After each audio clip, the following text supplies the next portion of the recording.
Guys, there's a huge winter storm that's coming through middle America, and Texans are freaking out. North Louisianans are freaking out. Alabamians, Mississippians, all the South, because we're just really not frankly used to this. This reminds me of the scary snowstorm that we had right when COVID started, right before COVID started. And to be honest with you, one of the worst snowstorms I think the South has ever seen.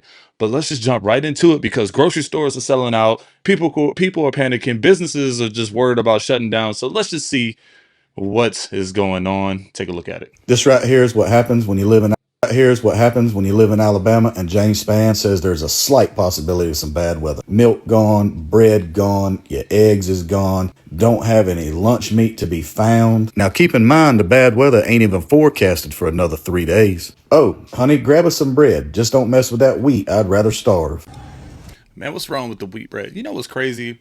We know that the essentials, the bread, the milk, the deli meat, water, but we're really not really thinking about the other stuff, right? What if gas goes down? Are you getting the propane tanks?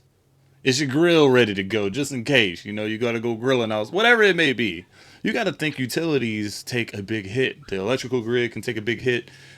People in your area using up the natural gas, like that becomes scarce. All kind of stuff, right? What happens if you do lose power? Do you have batteries, flashlights, or candles to get you by? What if it gets cold? Those sort of things, man. Are we getting stuff for the pets? All those things, man. But damn, bread? That's Winterstorm normal. update 2026, the bread aisle at the Sam's. Woo, woo. Don't see a whole lot of bread. There's some down at the Don't see end. a whole lot of bread. These other shelves getting mighty low. It's a madhouse at the Sam's in Rome, Georgia, getting ready for winter storm 2026. Crazy, crazy folks everywhere. Ain't no bread on the shelves. The Walmart's has gone crazy too. Winter Storm 2026. Getting crazy. Look at all these folks out here at the Walmart's. Man, what y'all talking about? I got my groceries. What little bit of groceries I got. Boom. Think I got some chips. All I need is some whiskey to get me through this winter storm. No, no, no, no, no. Don't take my advice. That's just me. But nonetheless, you gotta, when panic starts setting in, man, they're calling the weather people right now overhyping this storm. But the question is, would you rather not take the risk? Do you go out and get these groceries enough for 2 or 3 days? The roads are gonna be impassable. Let's just say that.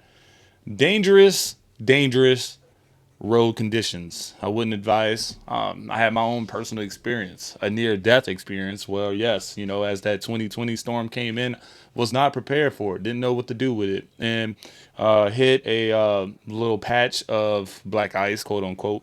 Vehicle wasn't equipped for snow, and I slid. And I slid for a long time. We ended up hanging over a mountain cliff. And yes, one of the scariest moments in my entire life. So yeah, I don't take severe icy snow weather lightly anymore. It's very, very serious. So I just wanted to kind of keep you in mind about that. But nonetheless, let's keep watching. Okay, you have probably heard by now that there is a big winter storm on the way to the US this weekend, so let's talk about it. If you live in the shaded areas here, you're expected to be impacted by this, especially in the Shaded area, man. That's damn near half of the United States. red. That's where the highest snow is going to be, and ice is going to be a big problem as well. The darker magenta colors on here are where the heaviest snow is going to be, and this is showing double-digit snowfall totals, so over a foot in a lot of spots here that you can see sort of towards the center of the country, so parts of Missouri, Oklahoma, Kansas, through the Mid-South, Southern Illinois, Kentucky, all the way up into the Mid-Atlantic and Northeast, at least has the potential of getting double-digit snowfall totals. Now, there's still a lot of questions about exactly where these totals are going to end up. And if you're looking south of where you see the snow here, right, that snow pretty much going to the Tennessee state line, right, everything below that is white, you might be thinking, oh, those areas are going to be good. Wrong. Because south of the snow, that's where the freezing rain is going to be. That's going to be an ice storm. It's basically rain that freezes when it hits the surface. Anything more than just, a quarter of an inch is a ton of ice, and some spots could see over a half an inch to be conservative. I mean, we talk a lot about snow, but really, it's really the states, the counties, the parishes that are just not equipped for dangerous weather like this, the ice. You know, when you go to certain states, you can see that the roads, they have, they're equipped, they're carved out to allow snow to melt in a certain way so tires can still have traction. Tires, those sort of things, man. And when you're talking about snowstorms like this rolling in, you have the South freaking out. And when I was looking for a lot of the videos and responses, a lot of videos were from Texans, from Arkansas, from people from Arkansas, Oklahoma, Mississippi, northern Louisiana, absolutely freaking out. Absolutely freaking out. They are not ready for this. And just look It's at how much ice. ice that is. I mean, that's Ice is throwing out tough. 1.5 inches plus over parts of Arkansas, Mississippi, into the mid-Atlantic. So I don't want to be alarmist, but that would be a catastrophe. It would be a worst-case scenario. It would be a billion-dollar weather disaster. We're still ironing out details here as this event is a couple days away. But as you can see, the blue is snow, the red color is the ice. So this might move up and down a little bit over the next couple of days. Stay tuned. We'll keep you guys updated. This is critical information. Friday. That's what you Do y'all remember when that snowstorm came in Dallas and Houston, had those high light bills, gas bills through the roof?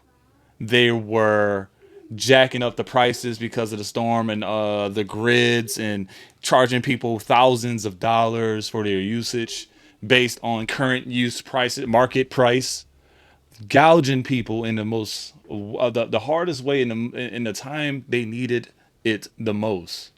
Crazy. need. You need the milk, the bread, and the TP. So I asked Jackie today, gotta because have I'm not allowed to tools. go to the grocery store because I buy too much stuff she says that we don't need. But please go out. I'm not joking about this. Go out and get all the stuff you need before Friday. You better have it by Friday, and you better stock up on this on Saturday, because you're going to need that on Saturday. And if the ice sure. looks like it, if what I believe happens is going to happen takes place on Saturday, you're going to need this by Sunday. Because if you're stuck in the house the whole weekend, there is Red beer and bourbon you could there is consume in no 2 doubt days. in my mind it's going to be the hard liquor by Sunday. How to survive a winter storm in Central Texas, yo? Because the winter storm in 2021, you guys didn't listen. Nope. That tornado that happened in 2024, y'all didn't listen either. So let's listen this time. Come on, north to south, we're gonna listen. Now let's get to it. All right, first thing first is keep gas in your car at all sure. times. Right? You cannot get anywhere without gas in your car. Cold air kills electric vehicles. So if your car is dead, please do not attempt to drive it to put more electricity inside of it. You won't make it far. Do not run to H-E-B and Walmart and buy up all the food. You buy what your family need and not what your family want. That's how that works. Come on, you guys do not need fucking 10 stacks of fucking bread. I don't know, man. We need Oreos, milk, bread, all that stuff, man. Come on, man. We like to party, bro. Just in case we don't go to work, man. Biggest ice storm in the world, and Sunday is football. Sunday is championship football. We're talking AFC, NFC ball, man. And I'm going to be stuck inside in the snow game because I can't travel. I might have to party a little bit. Might have to grab some party food. Don't You're not forget, that guys. fucking hungry. Now, in your house, you should have extra blankets. You should Sure. have a portable charger, guys. Have a portable charger because, as we all know, the Texas fucking grid square fucking sucks. A bird can shit on it and Trash. it'll fucking go out. So have a portable charger. Have a converter. One converter that goes into your 12 volts fucking spot in your car and that transfer to you, like your normal outlet. You need one of those. It comes in handy, I promise you. Military people, if you know, you know. Keep your most reliable vehicle inside the garage, if you have a garage. Because cold air kills battery, like I said. If you need to get anywhere out this fucking building or your house because the fucking pipes burst and shit like that, you have a way out. And the last thing I'm going to say, especially to my fucking people, stay the fuck off the road unless you have to be on the road. Guys, I know everybody's worried about that upcoming winter storm, and as a fellow Oklahoman, the only state I truly feel bad for is Texas. And I've been on the Texas side of TikTok, and I'm Bro, Texas people are just freaking out right now. They should be a little bit worried, dude. Like, yeah, it's just because we have to learn from past experience. And when I say we, I'm not from Texas, but I can tell when I was stuck in a snowstorm, I was in, was it Houston or Dallas? I was in Houston, stuck in Houston, but I had to get from Dallas to Houston. It was a whole mess. It was a whole mess with the flights. The airplanes are canceling, or they're moving flights up. You got to be aware. But yeah, Texans are really a little bit worried. seeing a lot of people saying, you know, you're whenever Ted Cruz leaves the state, and who just left the state? Ted Cruz. It's funny in a sort of fucked up way that seeing Ted Cruz is like an ominous warning to the fellow Texans. Because I'm pretty sure like during the last winter storm, a couple people ended up dying. Ooh. And I'm pretty sure their own government said only the strong will survive. On a more serious note, like, guys, why is he still in power? Like, get him out! Sending all the states that are going to be affected love and some luck. And Texas, I'm sending you guys a little more extra luck. Man.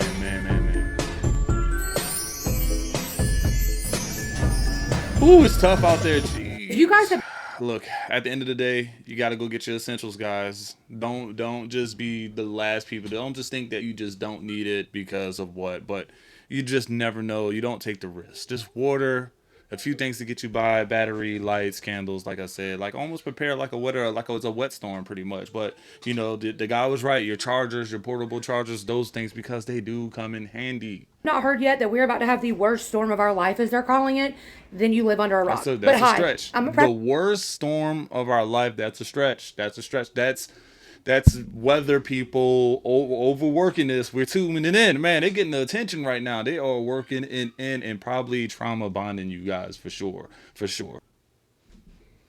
and my husband is a United States Marine Corps veteran, and let me show you what we do to prepare for if shit ever hits the fan. In this particular instance, we're talking about a snowstorm, ice storm. The first thing that you want to do is make sure you have all your clean clothes done, because you might run out of them. Don't wait till the last minute.